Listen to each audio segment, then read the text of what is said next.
We're 10 points adrift from safety, and there is 14 games left. We couldn't, could we?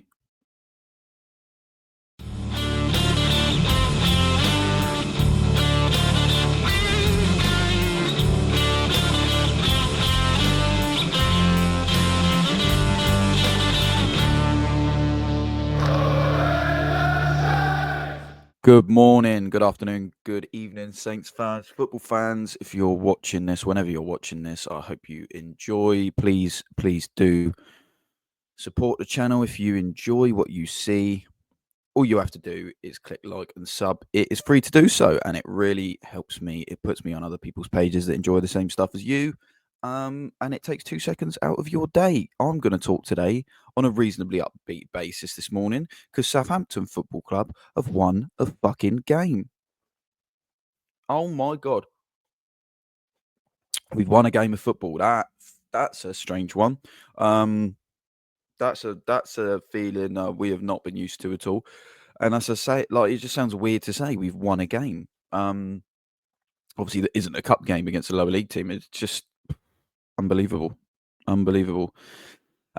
Yeah. What a fucking feeling. To be fair, the reaction, my instant reaction was I was elated. I was absolutely elated yesterday. I was so happy for the boys who stuck in there, and Tall Paul getting his goal again, and Aribo was just, I'll get onto him, but wow, and yeah, just pleased for Ivan Juric as well, because there's been so much talk. I know he's almost certainly not on social media, but there's been so much talk on different platforms about him, about how he's definitely not going to be our manager next season, and he's definitely not got it in him to be in the Championship, and he's not going to win any games between now and the end of the season, and this is crap. And I felt for him, because why wouldn't he be our manager next season? He signed an 18-month deal.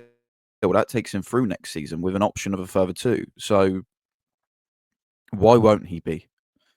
It's a strange one. Like, our owners have chased him since before Ralph was sacked. We wanted him, and he's finally been in a position where he's not in a job that is suiting him, and he's seen one in us that he feels like the profile of club suits him. He's walked into a situation. How many managers would have walked into that situation, like, head held high, saying, "Yeah, look, I've had my eye on them for 2 years. I want to come here. I want to do it. I don't care about the situation they're in. I actually want to be here." How many managers on the market could you have got in when we had? I can't even remember what it was. 5 points, was it? I think it was 4 points. No, it was 5 points. So we have 5 points on the board. Who would have wanted to come into that? That's awful. 5 points. Well, he decided he wanted to come in. He's got 4 points on the board already. I know that Simon Rusk took the Fulham game, but even him and all the players have said that he sort of had autonomy over the Fulham game, and that was a draw. So he's got 4 points on the board. Yeah, I'm really happy for him. I don't mind him at all. I actually don't mind the style of play, because it's needs must, really, isn't it? You don't.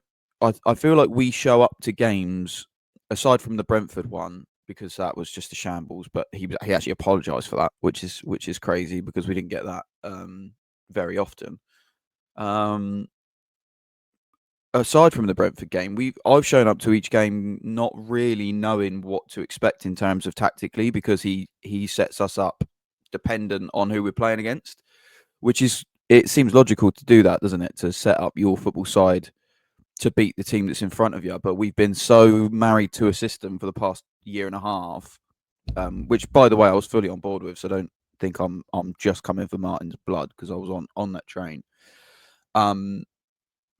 But now it's kind of like, we know we're going to see elements of the game that will be different to last week, because we're playing someone different. And yesterday was a prime example. Like, it was a different setup to the way we played Newcastle, and aside for the first sort of half an hour where we were a little bit more gung ho, but still, like, I thought we were excellent in in the second half, I thought we were brilliant. The first half was slightly shakier. I think highlights of the first half on first instance, on first reaction rather.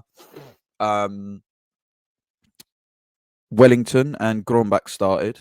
Albert Grombach, the two new guys. Wellington's obviously permanently been our player since the summer, but he couldn't join until the end. It was a pre-contract agreement. I can't remember how long he's with us for, but he looks.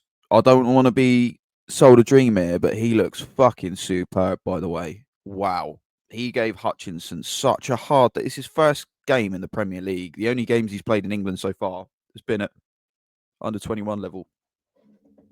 Sorry. Um, he looked superb. He looked superb. He looked strong. He looked quick. He was going forward a lot. And he was doing his defensive work really, really well. Like he was clattering. I mean, there was a bit of a lazy tackle in the first half to give a free kick, but Hutchinson didn't want to go near him because he was so touch tight and such a fucking pain just pulling him and wrestling him. And it's like, oh, that's nice. A bit of like, he's got that South American bulldog in him, and I'm really glad because I tweeted it as after his booking. I thought I hope he doesn't have that sort of Charlie Alcaraz South American-esque type hot moments where you forget you're on a booking and do it again, but he didn't. He was really smart, and Bartha getting a little bit of a knock, which seemed to be precautionary in the end. He probably would have played the 90 because he was brilliant. He was absolutely brilliant. I mean, no doubt he would have played the 90 because Diblin was going to come on and he weren't going to come on at left back, was he? So, yeah, he was great. So that's really good. Albert Grombach was an interesting one. First half, he was a little bit quiet, couldn't really seem to get too into it, but he didn't do anything wrong as such. And yeah, I think second half, kind of the same. He was a little bit more involved. Going forward second half, he just seemed tiring, like he was tiring quicker, which is normal. Again, normal. You're not going to expect the full 90 from these boys. Although I was impressed with Wellington's energy and fitness even towards the end, given the fact that he did have a knock and he's already played a full season, by the way, because they've played a full season in Brazil, and that ends at the end of each calendar year rather than the way we do it. So he's already played a full season, and then this is kind of like what he would be pre-season. You know what I mean? He's still playing, so fair play to him. And he's playing really well with energy, and I loved it. I thought it was great. So that's a real big positive. Yeah, I thought we deserved to win yesterday based on just the dog work we put in. We Ipswich. We put in the work that Ipswich are used to doing against their sides, and we put it into till the 98th. Which we haven't done all season. It seems like we've put that dog work in for 70 minutes, 60 minutes, 80 minutes, and then just thought, well, we can take our foot off a little bit, and we've been punished every time without fail, whether that be dropping 2 points for a win or dropping 3 points for a loss. We've done it every time, every single time. Sorry, excuse me.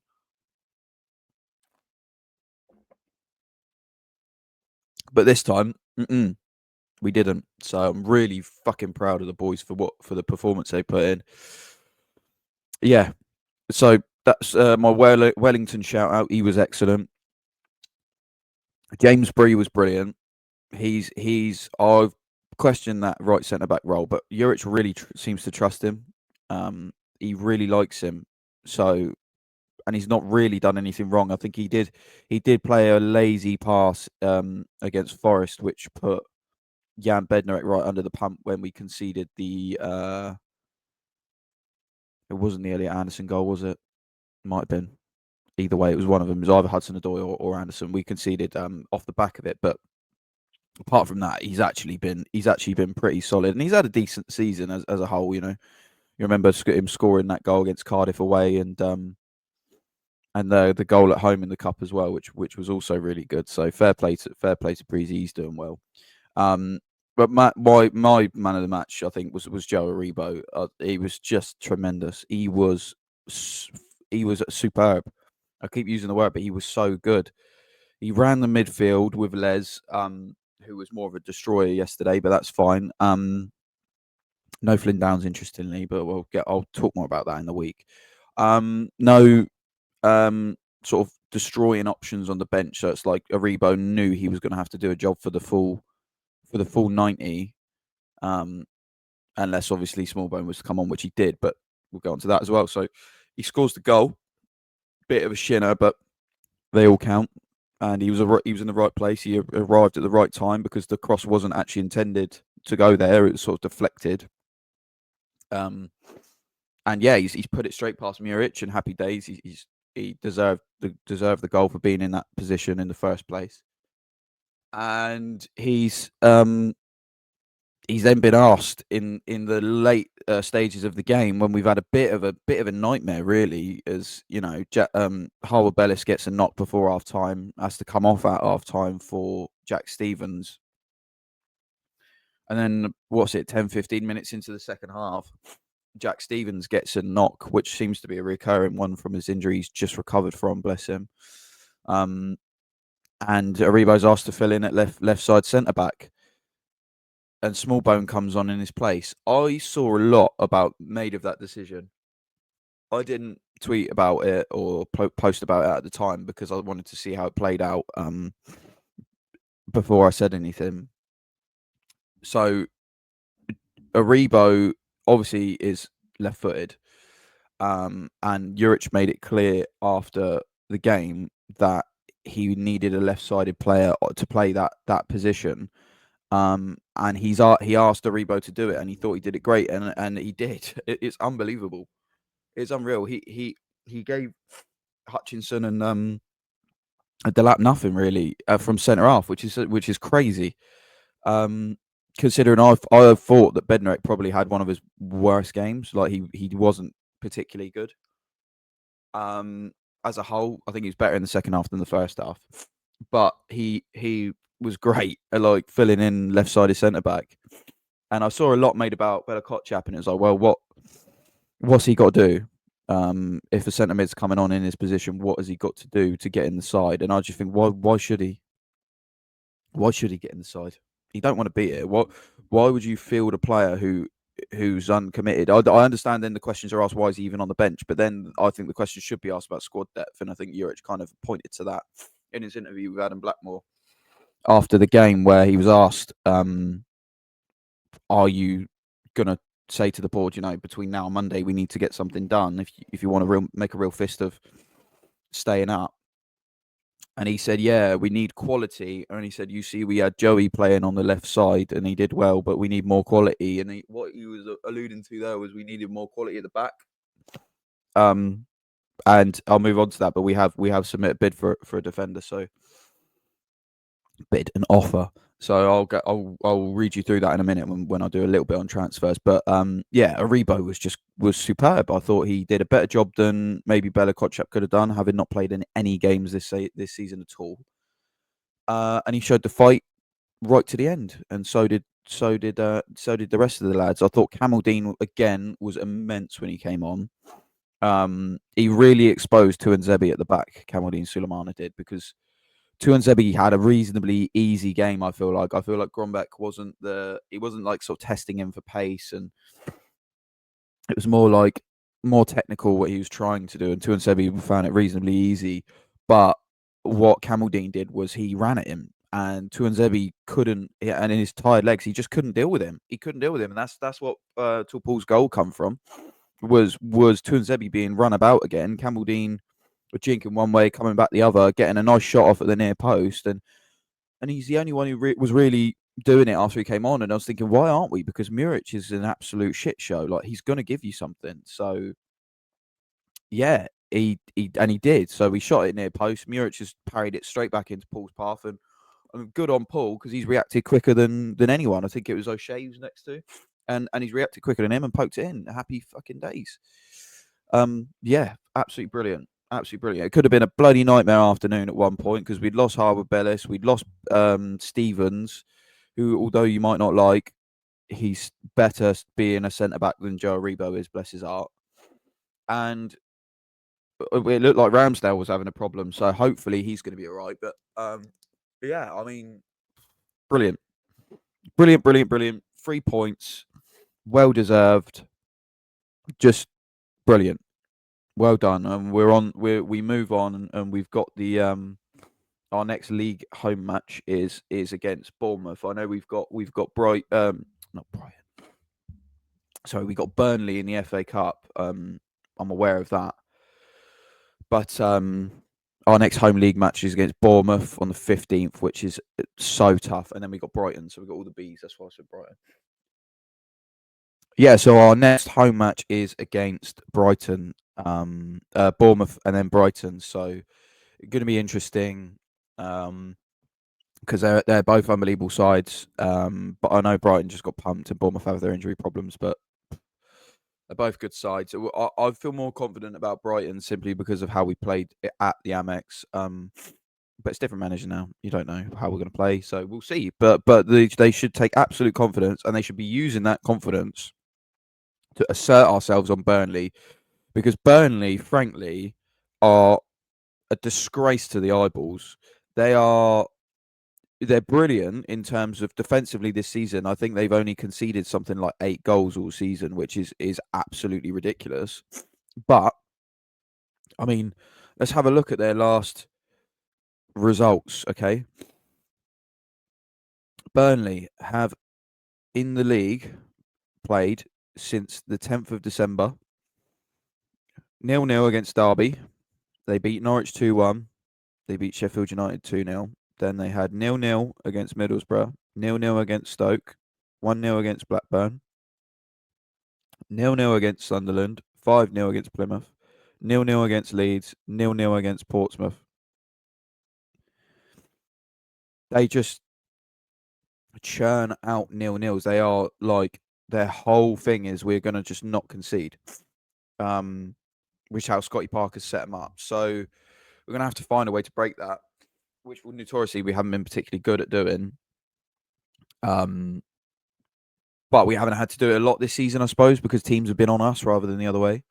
So I don't know. It'd be a good test. I would really, really hope that we'll have some fresh legs in there for this one. In terms of a couple of maybe a new player or two. But yeah, we'll see how that goes. And yeah, again, hopefully, as I say, we'll have a new player or two. Maybe featuring then, maybe not. Let's get straight onto that then. So transfers. Juric said on Thursday it's going to be a quiet few days, which was a slight spin on the narrative we've had. I have a feeling he meant in terms of outgoings. So I just don't see it. I don't see a lot of people heading out the door just simply because of demand and in terms of the stature of clubs that these players want to be playing at, and they're not going to be able to get that. So there's that. But I think incomings, I think he does want 1 or 2 more. I would be absolutely livid if Sport Republic let him down again and not sign a striker or an attacker on a loan or something. Like, we've got a domestic loan. Just go and ask someone who's sat on a bench somewhere to come and give it a go. Like, it's a joke. I know someone from a Premier League recruitment staff would listen to that statement and say, go and sign someone on the bench somewhere, would laugh their head off at me. And I know it's not very professional, but we need some competition. Cam Archer wasn't even in the squad yesterday. Do you know what I mean? And even if that was injury based, which it was, right? If Cam Archer's not on the bench, who's your striker option? It can't be Adam Armstrong. It can't be. You can't just have 2 strikers like fighting for what, like, you need at least 3. It's absurd. And we've we've loaned all of our best young strikers out to go and play games, which is fine by me. But you need competition, so go and get someone. We have to. Now we've got options on the left in terms of, like, you've got Sulemana, who's back in the frame, who's been superb, and you've got Grombeck, who is obviously going to play on the left now as well, and Matty Fernandez can play there at times, and then when Diblin's playing on the right, and then you've got Matty Fernandez who can play on the right with Diblin on the right, and Adam Armstrong off the right. So, like, you've got options on both sides. Through the middle, you've got Paul and Archer, and that's it. And even then, you say a bit of quality in there to push the pair of them would only raise their levels. Do you know what I mean? So that is so important. I think they are going to let him down. I don't see us getting a striker before tomorrow night's deadline. But we have had an we submitted a formal bid. There's two reports on this. One from Fabrizio Romano, which came out yesterday around 8 o'clock, and then one that came out a few hours later from L'Equipe, which is the same one that reported that we were close to signing Gromback, and then we did. So Southampton submit a formal bid to sign Abakar Sila, I believe that is, or Sila, on loan from Strasbourg. No buy option included. Straight loan for 2002 born centre back from the Blue Co group, which is obviously the Chelsea group. Lazio also interested since last week, but Southampton now in action. I don't know next to anything about this chap. I know he is a kind of like both-footed, plays a little bit more on the left, which is interesting because of obviously the injuries we picked up yesterday. I don't imagine that this is a reactionary signing. We probably would have been looking at this guy before yesterday. Do you know what I mean? You don't just jump in.